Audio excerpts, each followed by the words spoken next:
Sir আপনার কাছে প্রথম প্রশ্ন রাখতে চাই, আমরা এই অনুষ্ঠান নিয়ে আলোচনা করবার সময় যেটা কথা বলছিলাম যে বাংলাদেশের পুলিশের পক্ষ থেকে যে বলা যায় পুরো দেশব্যাপী রেড অ্যালার্ট জারি করা হয়েছে উগ্রবাদী হামলার আশঙ্কার ক্ষেত্রে। আপনার কাছে আমি প্রথম প্রশ্ন রাখতে চাই যে এই উগ্রবাদী হামলার আশঙ্কার ক্ষেত্রটা তৈরি হলো কি করে? ধন্যবাদ আপনাকে, আপনার এই শোতে আমাকে আমন্ত্রণ জানানোর জন্য, এবং ব্রিটেন এবং অন্যান্য জায়গায় যারা শুনছেন সকলকে আমার ব্যক্তিগত পক্ষ থেকে এবং আমার সংগঠন human rights and piece for বাংলাদেশের পক্ষ থেকে শুভেচ্ছা জানাচ্ছি। দেখুন, আপনার প্রশ্নটি এসছে, সেটি হলো আমাদের বাংলাদেশে বর্তমানে জঙ্গি কানেকশনের বিষয়টা মিডিয়ায় ব্যাপকভাবে উঠে এসেছে। তো এটা আপনি প্রশ্ন করেছেন, এটার কারণটা কি, জঙ্গি উত্থানের কারণটা কি? কারণটা খুব স্পষ্ট। কারণ হলো, আপনি জানেন যে 5ই আগস্টের পরিবর্তনের পরে যারা সরকারে ছিলেন, বিশেষ করে লিডিং এ যিনি ছিলেন ডক্টর ইউনূস সাহেবের নেতৃত্বে যে সরকার ছিল 18 মাস, সেই 18 মাস ছিল বাংলাদেশ একটি জঙ্গিদের জন্য উর্বর জায়গা। আপনি দেখেন, যখনই কোনো উর্বরতা হয় সেখানে ফসলও ভালো হয়, এবং উর্বর জায়গা থাকলে জঙ্গি উৎপাদনও ভালো হয়। অতএব সেখানে কিন্তু আপনার প্রকাশ্যে জঙ্গিদের মিছিল, মিটিং, ফ্ল্যাগ নিয়ে পরিচালনা, টেলিভিশনে বক্তব্য, তাদের সপক্ষে আপনার বিভিন্ন বক্তব্য, এগুলো তো অহরহ আমরা দেখেছি। এবং সাধারণ মানুষের উপরে মব সৃষ্টি করা হয়েছে, যার বিরুদ্ধে করা হয়েছে। এবং জঙ্গিদের অন্যতম টার্গেট থাকে নারীরা। সে নারীরা স্বাধীনভাবে চলতে গেলে তারা ওড়না পরেনি ঠিক মতো, সেই জন্য তাদের উপরে আক্রমণ হয়েছে। এবং তাদেরকে বিভিন্ন শিক্ষা দেওয়া হয়েছে কিভাবে সালোয়ার কামিজ পরতে হবে, কিভাবে মাথায় দিতে হবে। এবং সরকারের পক্ষ থেকে রাষ্ট্রে যারা ছিলেন দায়িত্বে, সেই বিশেষ করে ডক্টর ইউনূস সাহেবের 18 মাসে, সেই সময় এগুলোর কোনো প্রতিকার ছিল না। যার ফলে স্বাভাবিকভাবে 18 মাস একটি উর্বর জায়গা পাওয়ার কারণে এই জঙ্গিরা আসলে তাদের প্রভাব বিস্তার করেছে, এবং তারা অনেক বেশি তাদের সংখ্যা বাড়িয়েছে। এবং সেই প্রেক্ষিতে যখন সংখ্যা বাড়ে, এবং যখন বর্তমান নির্বাচিত সরকার আসার পরে যখন সেই যে তাদের যে সুযোগগুলো যেগুলো কিছুটা হলেও রহিত হয়েছে, সেই জায়গায় তারা আবার একটু সমস্যায় পড়েছে, যার কারণে তারা কিন্তু আবার আন্ডারগ্রাউন্ডে চলে গিয়েছে। এবং আন্ডারগ্রাউন্ডে চলে যাওয়ার পরে তাদের কর্মকাণ্ড আন্ডারগ্রাউন্ড থেকে শুরু হওয়ার প্রেক্ষিতে বর্তমান সরকারই এটা আবিষ্কার করলো যে পুলিশের মধ্যেও তাদের বিভিন্ন একজনকে কিন্তু তারা আপনার ইয়েতে রেখেছে, অবজারভেশনে রেখেছেন। এবং এই আলোচনাও মিডিয়া এসছে, শুধু পুলিশ না, পুলিশ, সেনাবাহিনী বিভিন্ন জায়গায় এই জিনিসগুলোর ব্যাপারে এখন কনসার্ন হয়েছে সবাই, যে সব জায়গায় থাকতে পারে, এমনকি আপনার ঘরে, আমার ঘরে, বিভিন্ন জায়গায় থাকতে পারে। এটি নট খুব আশ্চর্য হওয়ার কিছু নাই, কারণ আপনি যেহেতু উর্বর একটি জায়গা দিয়েছিলেন 18 মাস, সেই কারণে এটা বেড়েছে।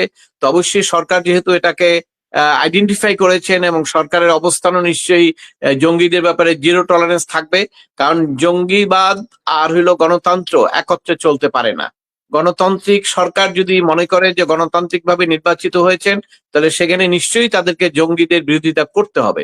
এবং সেই প্রেক্ষিতে আমি মনে করি যে জঙ্গিদের বিরোধিতা এই সরকার করবে, এবং সেই বিরোধিতা করতে গেলে পরে সেক্ষেত্রে অবশ্যই তাদের বিরুদ্ধে যথাযথ আইনগত ব্যবস্থা গ্রহণ করতে হবে।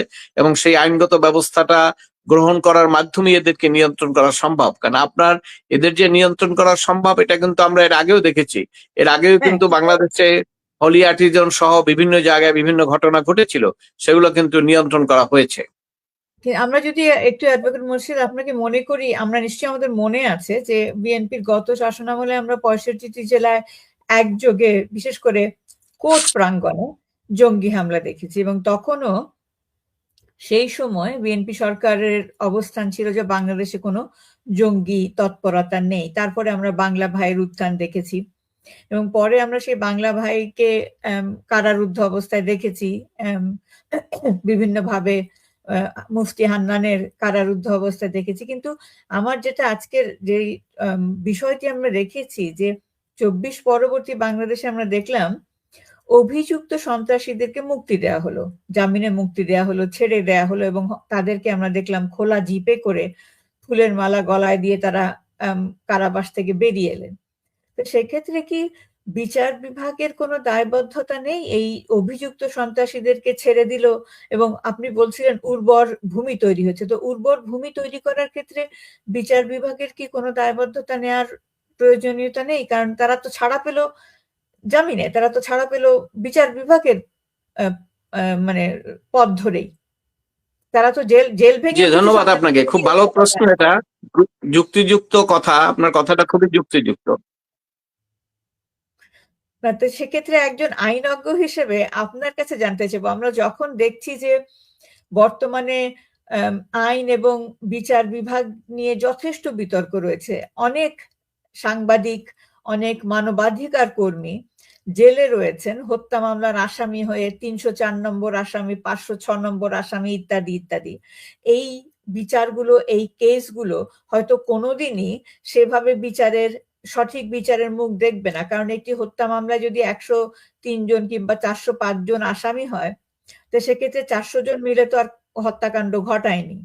এবং বিশেষ করে যে সমস্ত সাংবাদিক, মানবাধিকার কর্মীদের বিরুদ্ধে এই অভিযোগগুলো রয়েছে, আমরা হয়তো অনেকেই জানি যে এগুলো রাজনৈতিকভাবে উদ্দেশ্য প্রণোদিত।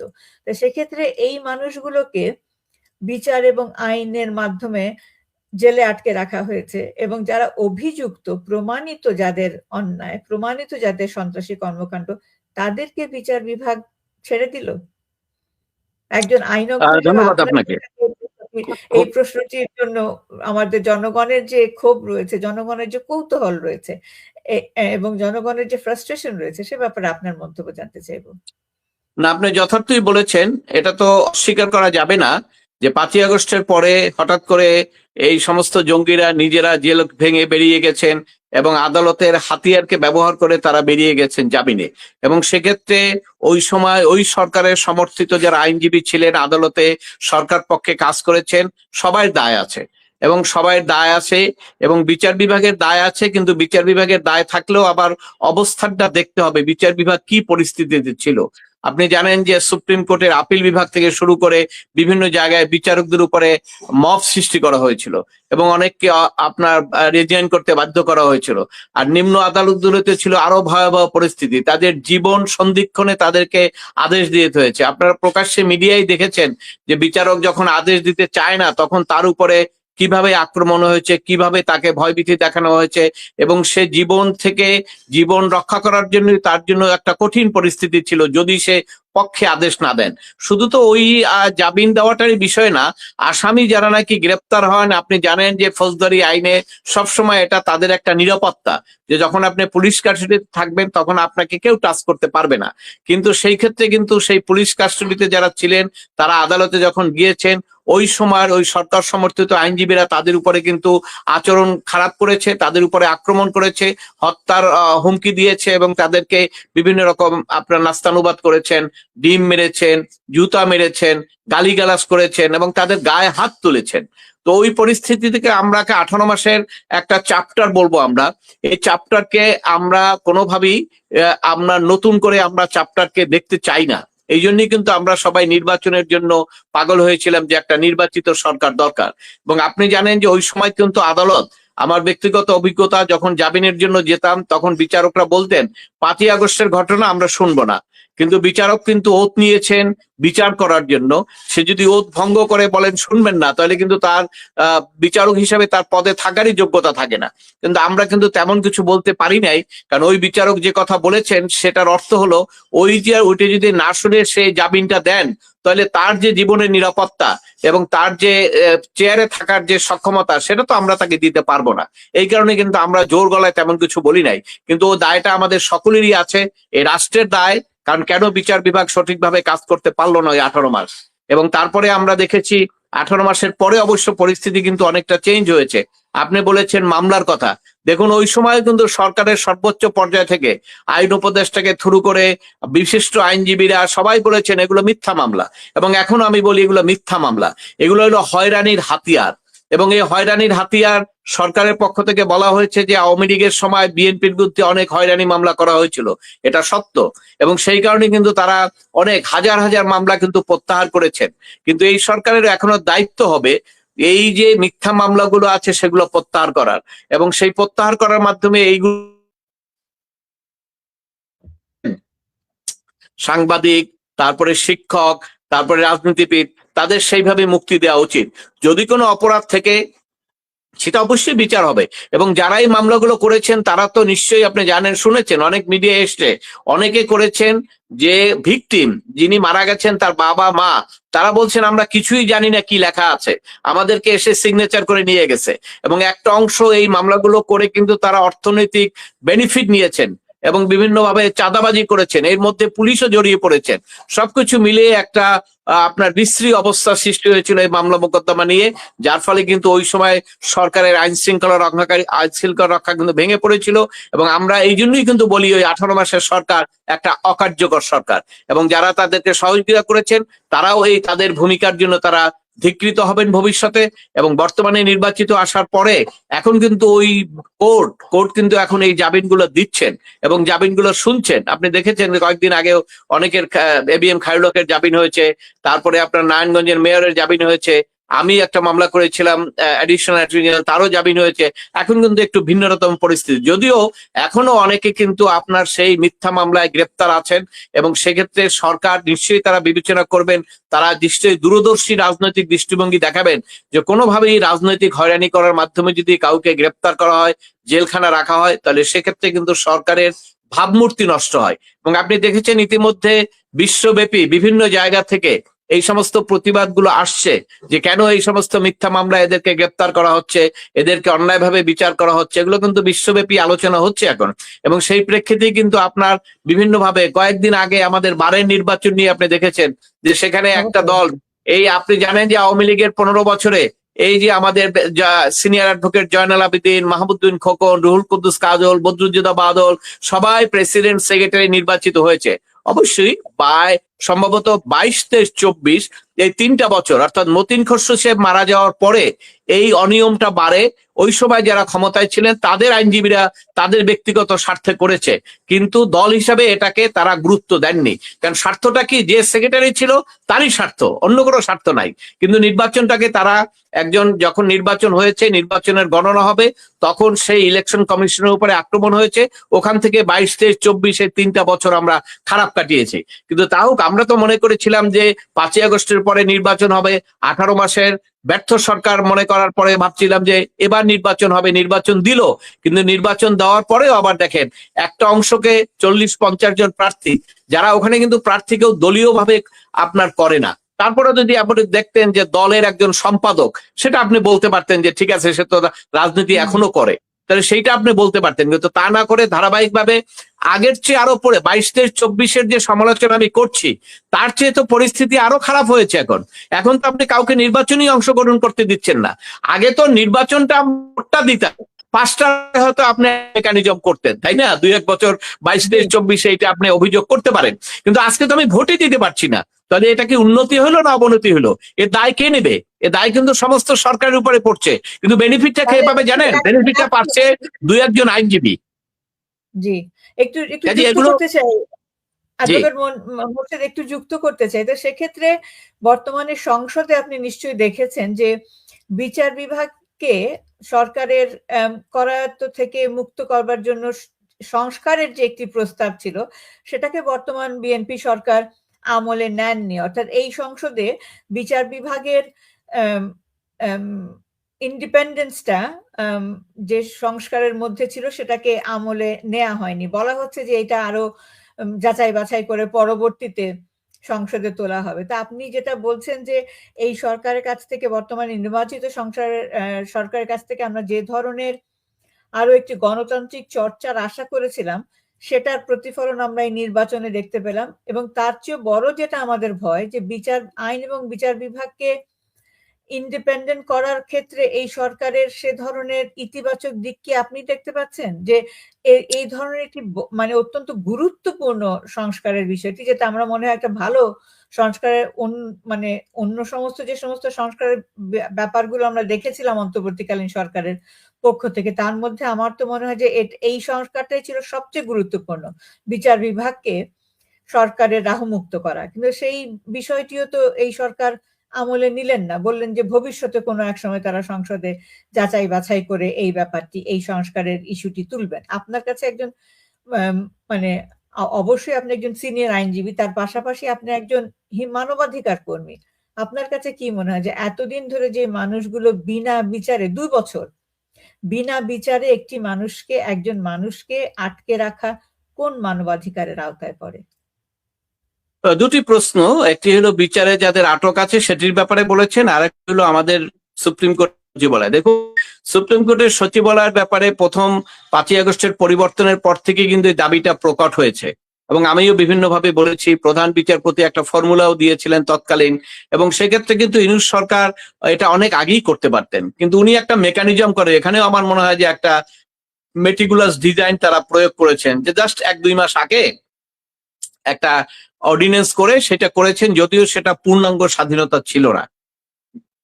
আমি এটা অনেকবার বলেছি যে এই যে সচিবালয় দিয়েছে অর্ডিন্যান্স করে, সেখানে এটা পূর্ণাঙ্গ হয়নি, এটা কিন্তু পূর্ণাঙ্গ স্বাধীনতা হয়নি।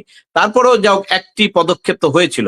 এখন এটি যখন অর্ডিন্যান্স পাশ করার প্রশ্ন আসলো, সেক্ষেত্রে যখন আইনমন্ত্রী, এবং আপনি জানেন যে প্রধানমন্ত্রী থেকে শুরু করে সবাই কিন্তু বলছেন, কাজে আমাদের তো সেই সময়টা, আমি ব্যক্তিগতভাবে মনে করি এখনই আমি অবিশ্বাস করতে চাই না যে তারা সচিবালয় করবেন না।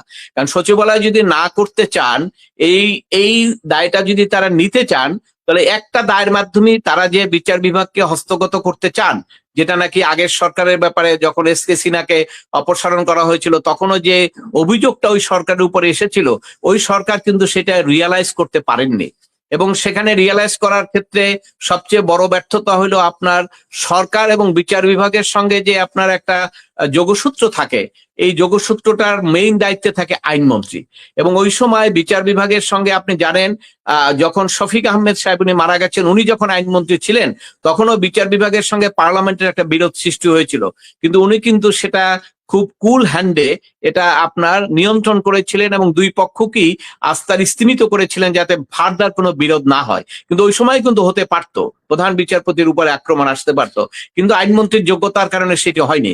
কিন্তু আনিসুল হক সাহেব যখন আইনমন্ত্রী ছিলেন, তখন আমাদের যখন এস.কে. সিনহা চিফ জাস্টিস সাহেব এই বিচার বিভাগের স্বাধীনতা নিয়ে একটু কঠিন অবস্থান নিলেন, তখন কিন্তু আইনমন্ত্রীর দায়িত্ব হলো দুই পক্ষের মধ্যে বিষয়টাকে করা, কিন্তু সেইটা কিন্তু তারা করেননি আইনমন্ত্রী, বরঞ্চ আরো তারা এমন একটা পর্যায়ে নিয়ে গেছেন যে সরকার তখন এমন একটা পদক্ষেপ নিয়েছে যে বিচারককে অপসারণ পর্যন্ত করতে হয়েছে।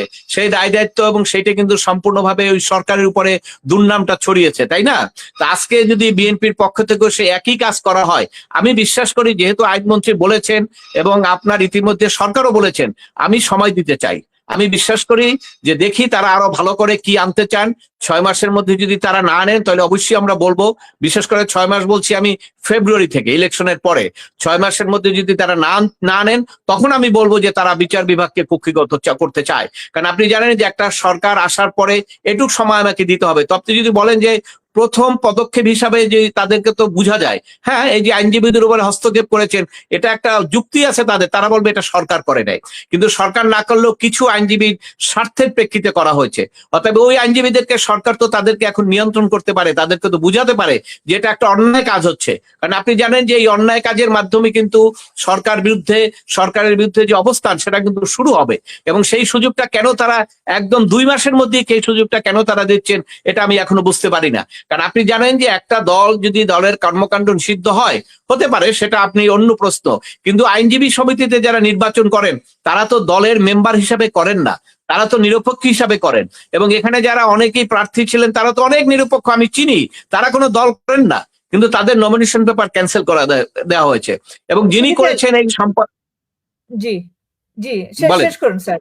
জি, আচ্ছা, হ্যাঁ, এরপরে আপনি আসছেন, এরপরে আরেকটা প্রশ্ন ছিল যে বিচার বিভাগের এই বিচারের আইনে যারা এখনো মিথ্যা মামলায় বিভিন্ন জায়গায় গ্রেপ্তার আছেন, ইয়েতে আছেন, আমি মনে করি যে এটি এখন আদালতে এখনো বিচারকদের দিক থেকে কিছুটা হাত বাড়ানো হয়েছে। কিন্তু এখানে বড় সমস্যা হলো যে এখনো প্রধান বিচারপতির দায়িত্ব হলো যে অনেকগুলো কোর্ট দিয়ে দেওয়া, যাতে এই জামিনগুলো খুব দ্রুত শুনতে পারে। কেন হাজার না, শুধু লক্ষের উপরে লোক কিন্তু এখনো এই মিথ্যা মামলায় গ্রেপ্তার আছে। আপনি জানেন একটা জামিন ম্যাজিস্ট্রেট রিজেক্ট করতে হয়, জজ কোর্ট রিজেক্ট করতে হয়, তারপরে হাইকোর্টে আসতে হয়। এখন হাইকোর্টে তো একজন বিচারক তো 200-300 বেশি শুনতে পারে না। এখন এখানে হাজার হাজার মামলা শুনতে তো তাকে কয়েক মাস লাগবে। তো সেই জিনিসটা আমাদের মাথায় রাখতে হবে। এই জন্য এখানের সমাধানটা হলো যে অনেকগুলো বিচারককে যদি এই কোর্ট দেওয়া হয়, এবং সেটি দেওয়ার দায়িত্ব হলো প্রধান বিচারপতির একমাত্র ক্ষমতা, অর্থাৎ প্রধান বিচারপতি সেই কাজটা যদি করেন যে অনেকগুলো বিচারককে এই শোনার জন্য এই ক্ষমতাগুলো দিয়ে দেন, তাহলে হয়তো এই মামলাগুলো আস্তে আস্তে 2, 4, 6 মাস এর মধ্যে হয়তো আস্তে আস্তে সেগুলো আদালতে আসবে, এবং আদালতের মাধ্যমে সেগুলা বেইল হবে।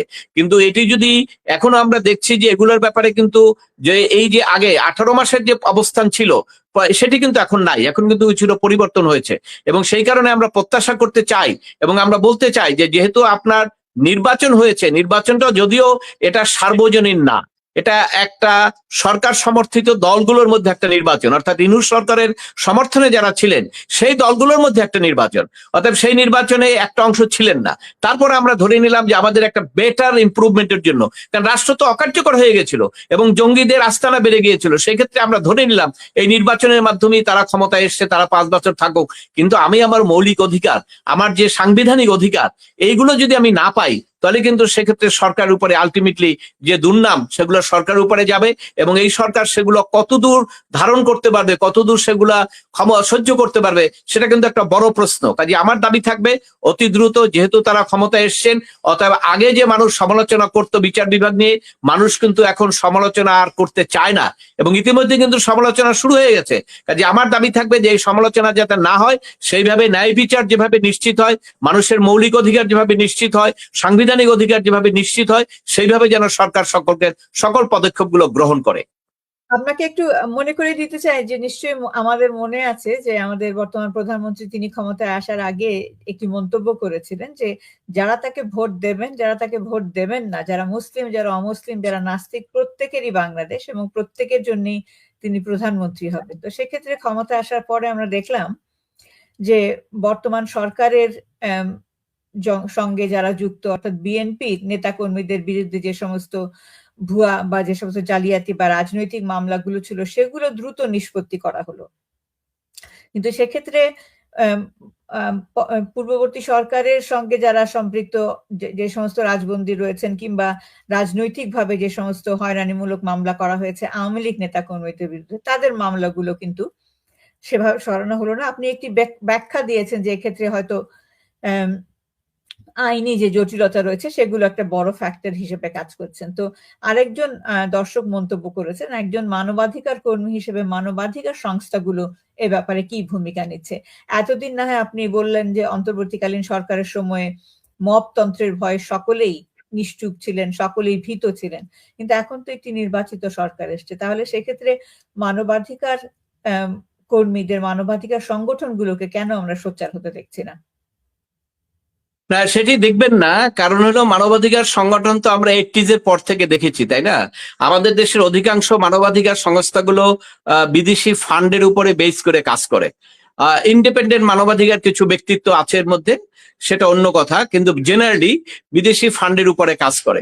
এবং ওই মানবাধিকার সংগঠনগুলো কিন্তু সরকার পরিবর্তনের 5ই আগস্ট সরকার পরিবর্তনের ব্যাপারে অত্যন্ত সোচ্চার ছিলেন, আন্তর্জাতিক মানবাধিকার সংস্থার সরাসরি ছত্রছায়ায়।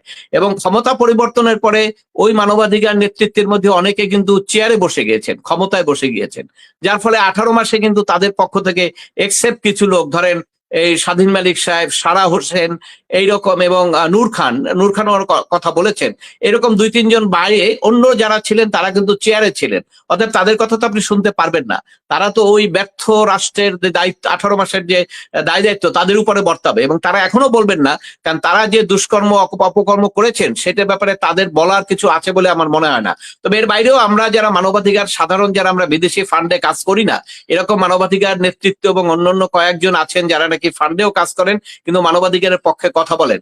সারা হোসেন কিন্তু প্রথমেই বলেছেন এই যে অবিচার করা হচ্ছে যে এই মামলাগুলোর মাধ্যমে, এটা কিন্তু উনি প্রথম মুখ খুলেছেন, এরপরে কিন্তু আমরাও বলেছি, তাই না? এবং এই কারণে আমি মনে করি যে আজকে মানবাধিকারের নিয়ে কাজ করার যে সূত্র, সেটা আপনি এদেশে খুব বেশি পাবেন না, কারণ এখন তো ইউএসএইড এর ফান্ডও বন্ধ, ট্রাম্প এসে বন্ধ করে দিয়েছেন। কাজে ওই সমস্ত সংগঠন যারা ফান্ডের অধীনে কাজ করে তাদেরকে তো আপনি একটি পাবেন না। তবে মানবাধিকার সংগঠন থাকুক আর না থাকুক, সরকার তো জানে যে সাংবিধানিক অধিকার কতগুলো স্বীকৃত আছে, তাই না? কোন অধিকারগুলো সাংবিধানিক অধিকার, কোনগুলো তাদের অবশ্যই এখানে বিএনপির একটা বড় সমস্যা হলো তারা এখনো আওয়ামী লীগকে তাদের প্রতিদ্বন্দ্বী মনে করে, কিন্তু তারা কিন্তু বুঝতে পারছেন না যে আসল প্রতিদ্বন্দ্বী কিন্তু তাদের এখন জামাতে ইসলামী হয়ে গেছে, এনসিপি হয়ে গেছে।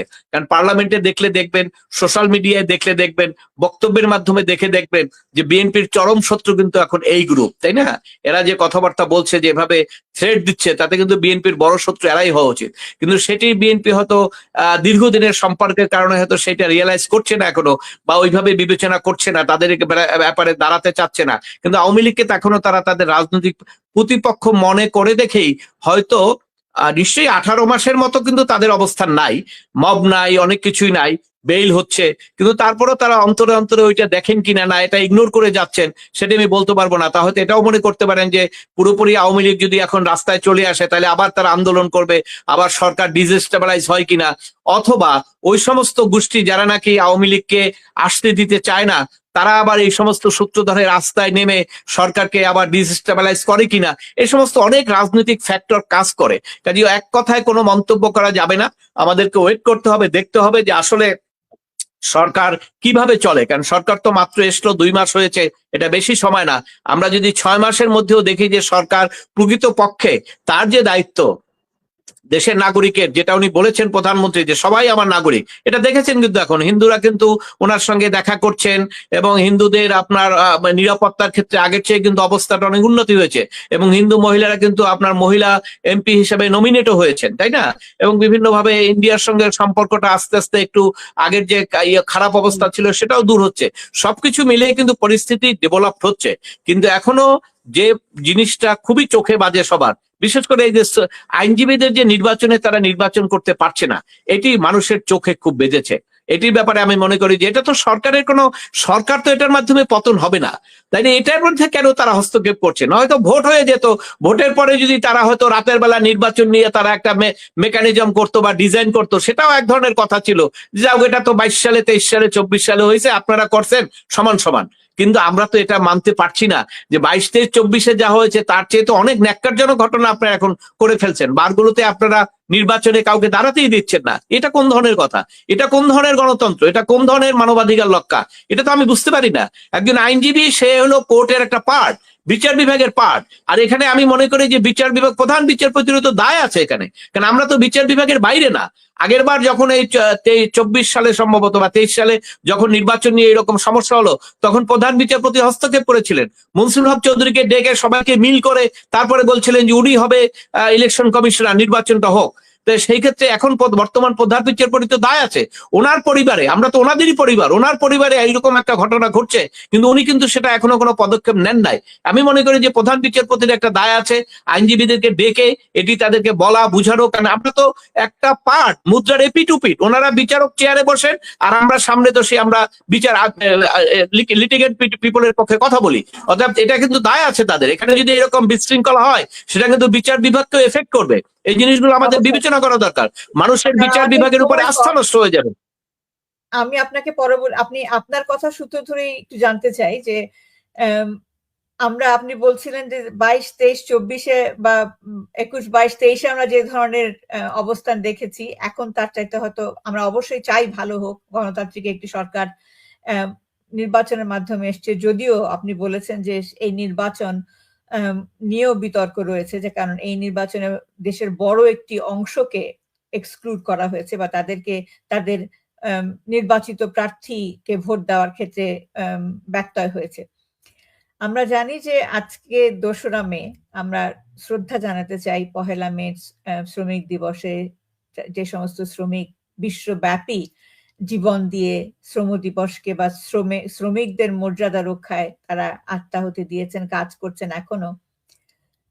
এই অন্তর্বর্তীকালীন সরকারের একেবারে চলে যাওয়ার আগে একটি চুক্তি স্বাক্ষরিত হয়েছে, যেখানে শ্রমিকদেরকে আগে তারা পেত প্রতিষ্ঠানের লাভ্যাংশের 5%। সেখানে নতুন একটি অর্ডিন্যান্স দিয়ে জারি করা হয়েছে যে লাভ্যাংশের মাত্র 1.5% পাবেন শ্রমিকরা এই নতুন অর্ডিন্যান্সের আওতায়, নতুন আইনের আওতায়। এবং এটা করা হয়েছে মূলত বলা হচ্ছে আমেরিকার চাপে, কারণ আমেরিকা তেল খননের জন্য যে সমস্ত আমেরিকান যে সমস্ত প্রতিষ্ঠান তারা বাংলাদেশে কাজ করতে চায়, তারা শ্রমিকদেরকে লাভের 5% দিতে চায় না। তারা শ্রমিকদেরকে বঞ্চিত করে 1.5% লাভ্যাংশের অংশ দিতে চায়, এবং সেটা এই অন্তর্বর্তীকালীন সরকার এই অর্ডিন্যান্সটি সাইন করে গেছেন।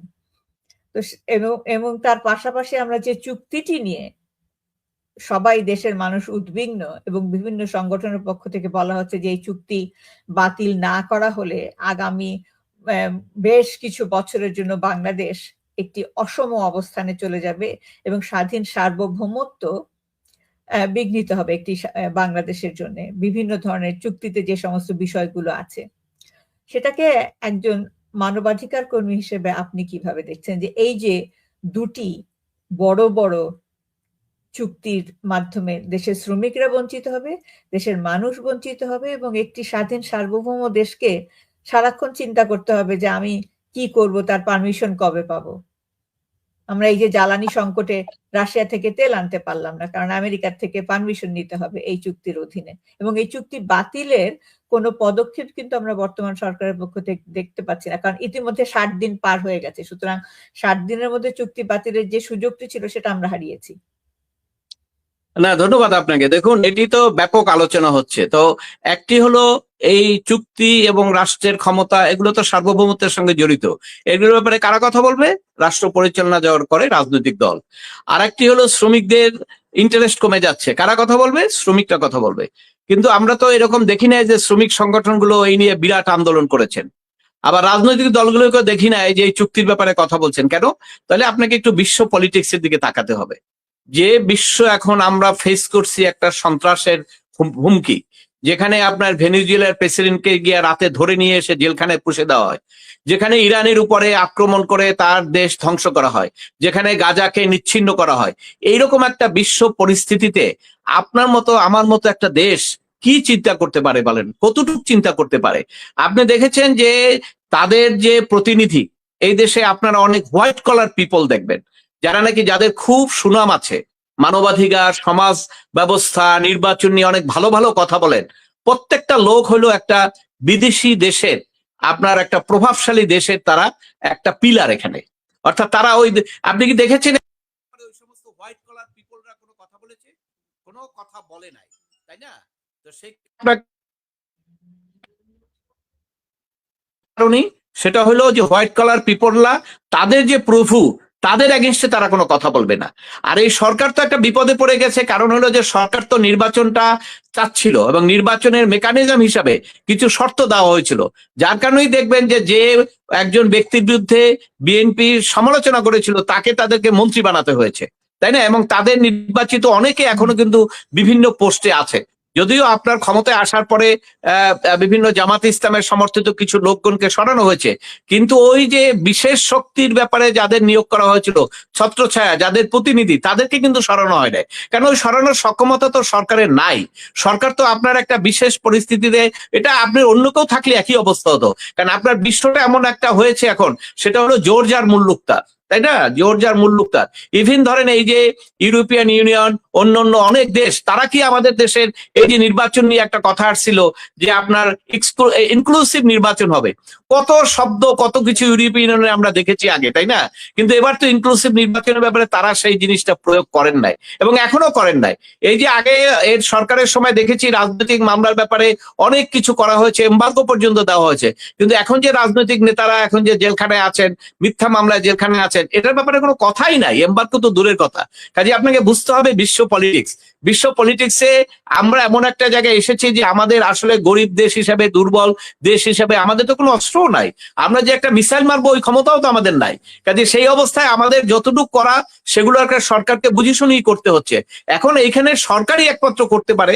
সরকার যদি মনে করে জনগণের ম্যান্ডেট দিয়েছে, তার শক্তি আছে, সে যদি উত্থাপন করে যে না এই ধরনের চুক্তি তো এটা আমাদের সার্বভৌমত্বের প্রতি হুমকি, আমরা এটা চেঞ্জ করতে চাই, সরকার এটা করতে পারে। শ্রমিকরা যদি মনে করে যে না 1.5% না 5%ই লাগবে, তাহলে শ্রমিকরা রাস্তায় নামতে হবে, তাদের পরে না আমরা তারপরে কথা বলবো। সেক্ষেত্রে অ্যাডভোকেট মোর্শেদ, আপনার কাছে একটু আপনার প্রশ্নতেই ফিরে যাই। আপনি ভেনেজুয়েলার উদাহরণ দিলেন কিংবা গাজার উদাহরণ দিলেন, তো সেক্ষেত্রে আমাদের প্রাক্তন প্রধানমন্ত্রী কিন্তু বারবার বলছিলেন যে আমেরিকার কাছে যদি আমি মাথা নত করি তাহলে আমি ক্ষমতায় টিকে থাকবো, আমেরিকার কাছে যদি দেশ বিক্রি করি তাহলে আমি ক্ষমতায় টিকে থাকতে পারবো। তাহলে কি আমরা সেই কথারই প্রতিফলন দেখতে পাচ্ছি যে তিনি মাথা নত করেননি বলেই তাকেও সামরিক বিমানে করে দেশ ছাড়তে হয়েছে, সেটাও যেই রাষ্ট্রের কথা বললেন সেই পরাশক্তির একটি প্ল্যান? আপনার প্রশ্নের উত্তরটা একটু আমাকে ডিটেলস দিতে হবে, কারণ হলো পরাশক্তির প্ল্যান আছে, কিন্তু প্ল্যানটা এক্সিকিউট হতো না যদি অন্যান্য কিছু ইনগ্রেডিয়েন্টস সেখানে সাপোর্ট না করতো। ধরেন এই যে নির্বাচনী ব্যবস্থাটা আপনার ভেঙে পড়েছিল। এই যে আপনার বিভিন্ন রকম অবিচার চলছিল, দুর্নীতি চলছিল, এই বিষয়গুলো কিন্তু সাধারণ জনগণকে প্রভাবিত করেছে। আপনার মেটিকুলাস ডিজাইন অনেক পিছনে থাকে। ওই এমবেসি থেকে আগের যে অ্যাম্বাসেডার ছিল তার কাছ থেকে রাতে কারা কারা দেখা করে ডলারের বান্ডিল নিয়েছেন, ওটা তো আর আমরা দেখি না, জানি না, কিন্তু ওটা আমরা ধারণা করি। এবং তারা দেশে একটা বিভিন্ন রকম মেটিকুলাস ডিজাইন তৈরি করেছেন। কিন্তু সাধারণ মানুষও কিন্তু সরকারের বিরুদ্ধে কথা বলেছে এবং সরকারের অনেক কিছু পছন্দ করেন নাই। আপনাকে বলতে হবে ওই মেটিকুলাস ডিজাইনে বা ওদের ইচ্ছেই সরকার পরিবর্তন হয়েছে, এটা ঠিক, কিন্তু ওদের ইচ্ছা বাস্তবায়ন হওয়ার জন্য যে পরিস্থিতি, সেটা কিন্তু সরকারের ব্যাপারে ওই সরকারের সক্ষমতার অভাব এবং ওই সরকারের দুর্বলতা ছিল দেখেই সেটি সাকসেস হয়েছে। দুর্বলতা না থাকলে আমার মনে হয় না সেটা সাকসেস হতো। নিশ্চয়ই। আমাদের যেহেতু সময় খুব অল্প, স্যার আপনার কাছে জানতে চাচ্ছি, সেক্ষেত্রে এই চুক্তিটি আমাদের কৃষকদেরকে ক্ষতিগ্রস্ত করবে।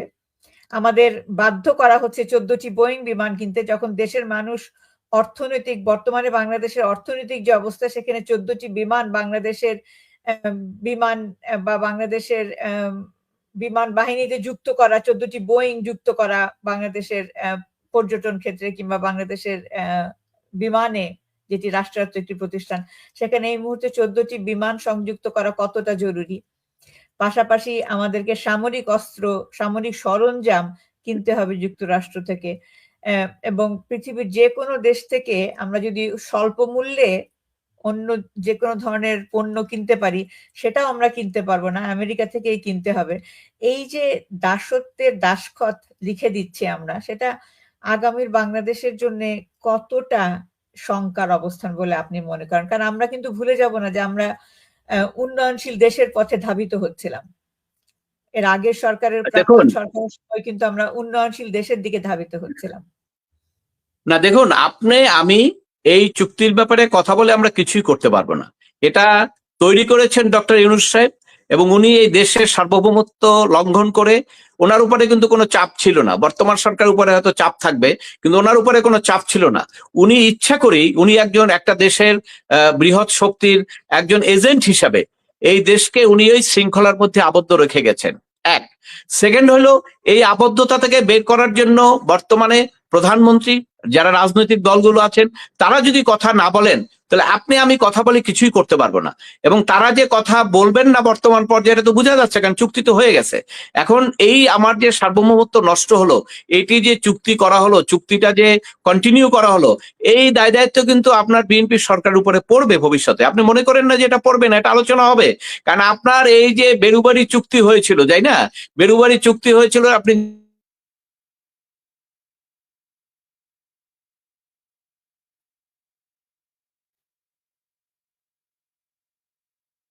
আমাদের যান্ত্রিক ত্রুটি হচ্ছে, আমার মনে হয় অ্যাডভোকেট মোর্শেদ, বাংলাদেশে আমরা জানি এই মুহূর্তে ইন্টারনেট কানেকশন অত্যন্ত দুর্বল, এবং তারই হয়তো একটি প্রকাশ আমরা দেখতে পাচ্ছি, তার ইন্টারনেট কানেকশনটি বিঘ্নিত হচ্ছে।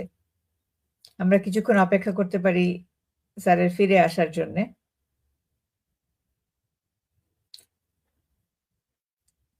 আমি আমাদের বাংলাদেশ থেকে যিনি এই অনুষ্ঠানটি প্রচারের দায়িত্বে রয়েছেন, ওমর আলী ভাই, আপনার দৃষ্টি আকর্ষণ করতে চাই। আমরা কি স্যারের ইন্টারনেট কানেকশনটি কি অবস্থায় রয়েছে সেটা কি আমরা বুঝতে পারছি কিনা? আশা করি অ্যাডভোকেট মোর্শেদ কিছুক্ষণের মধ্যে ফিরে আসবেন। আমরা কথা বলছিলাম তার সঙ্গে বাংলাদেশে বর্তমানে যে উগ্রবাদী হামলার আশঙ্কা রয়েছে, এবং সেখানে যেটা সবচেয়ে ভয়ের ব্যাপার, যে পাকিস্তানের একটি উগ্রবাদী সংস্থার সঙ্গে বাংলাদেশ বিমান বাহিনীর বেশ কয়েকজন সদস্যের সম্পৃক্ততা রয়েছে, এবং তারা যুদ্ধক্ষেত্রে, তারা পাকিস্তানের বিরুদ্ধে আফগানিস্তানের হয়ে যুদ্ধ করছিলেন, এবং সেখানেই তারা ধরা পড়েন। এবং সেখান থেকেই এই তথ্যগুলো উঠে এসছে যে বাংলাদেশের বেশ কিছু সামরিক এবং বেসামরিক ব্যক্তির সম্পৃক্ততা রয়েছে এই উগ্রপন্থী সংস্থাটির সঙ্গে, এবং সেখান থেকেই তারা গোয়েন্দা তথ্যের ভিত্তিতে যে শঙ্কাটি বা যে তথ্যগুলো বেরিয়ে এসছে, যে বাংলাদেশে আগামী বেশ কিছু মাসের মধ্যে বিভিন্ন জনাকীর্ণ যে সমস্ত জায়গা রয়েছে, শাহবাগের কথা বলা হচ্ছে, কিংবা সামরিক ঘাঁটিগুলোর কথা বলা হচ্ছে, পার্লামেন্টের কথা বলা হচ্ছে, সেই সমস্ত জায়গায় উগ্রবাদী হামলার আশঙ্কা রয়েছে এবং এ ব্যাপারে সরকারের আমরা আশা করছি, দেখতে পাচ্ছি শক্ত অবস্থান। তবে এর চাইতেও যেটা আমরা রাজনৈতিক বিশ্লেষক এবং যারা নিরাপত্তা বিশ্লেষক রয়েছেন তারা বলছেন যে এই গত প্রায় ২ বছরে ১৮ মাসে কি করে এই উগ্রবাদী হামলা বা উগ্রবাদী কার্যকলাপ এতটা গভীর অবস্থানে পৌঁছলো সে ব্যাপারে বর্তমান সরকারের অবশ্যই জরুরি একটি অবস্থান নেয়া প্রয়োজন এবং অত্যন্ত সময় উপযোগী ব্যবস্থা নেওয়া প্রয়োজন, যাতে অতীতে আমরা সন্ত্রাসকে, উগ্রবাদী হামলাকে যেভাবে পূর্ববর্তী সরকার মোকাবেলা করেছেন এবং বাংলাদেশকে জঙ্গি মুক্ত করতে সক্ষম হয়েছিলেন, সেই অবস্থানেও আমরা আশা করি বিএনপি সরকার যাবেন এবং বাংলাদেশকে উগ্রবাদ মুক্ত, সন্ত্রাস মুক্ত একটি দেশে আবার ফিরিয়ে নিয়ে যেতে পারবেন এবং সেক্ষেত্রে আইন শৃঙ্খলা বাহিনী, বিচার বিভাগ এবং সরকারের সম্পূর্ণ সহযোগিতা আমরা আশা করব এবং আমরা এটাও আশা করব যে সরকার, আইন এবং বিচার বিভাগ এবং নিরাপত্তা বাহিনী যারা রয়েছেন, পুলিশ, আর্মি এবং এয়ারফোর্স, তারা সকলে একত্রে মিলে এই জঙ্গিবাদ দমনে সচেষ্ট হবেন। আমি ঠিক বুঝতে পারছি না যে আমাদের আজকের অতিথি ফিরে আসতে পারবেন কিনা। তো সেক্ষেত্রে আমাদের যেহেতু অনুষ্ঠানের সময়সীমাও একেবারে শেষ পর্যায়ে চলে এসছে, বিদায় নিতে চাই আজকের মতো আপনাদের কাছ থেকে। আশা করি আজকের অনুষ্ঠান আপনারা উপভোগ করেছেন এবং আমাদের সঙ্গে আজকে যিনি অতিথি ছিলেন, সিনিয়র অ্যাডভোকেট মঞ্জুর মোর্শেদ, তিনি একজন শুধুমাত্র আইন অঙ্গের অবস্থান থেকে না, একজন মানবাধিকার কর্মীর অবস্থান থেকেও অত্যন্ত সুস্পষ্টভাবে যে বক্তব্যগুলো আমাদের সঙ্গে ভাগ করে নিয়েছেন সেটা অত্যন্ত আশার কথা। আমরা আশা করব বাংলাদেশে বিচার বিভাগের সঙ্গে যারা সম্পৃক্ত রয়েছেন, যারা আইনজ্ঞ রয়েছেন, আইনজীবী রয়েছেন, তারা এভাবেই অন্যায়ের বিরুদ্ধে, অবিচারের বিরুদ্ধে এবং মানবাধিকারের পক্ষে শক্ত অবস্থান নেবেন। বিদায় নিচ্ছি আজকের মতন। ভালো থাকবেন, সুস্থ থাকবেন এবং অনুষ্ঠানটি দয়া করে শেয়ার করে দেবেন এবং হৃদয় ৭১-এর সঙ্গে থাকবেন। খোদা হাফেজ।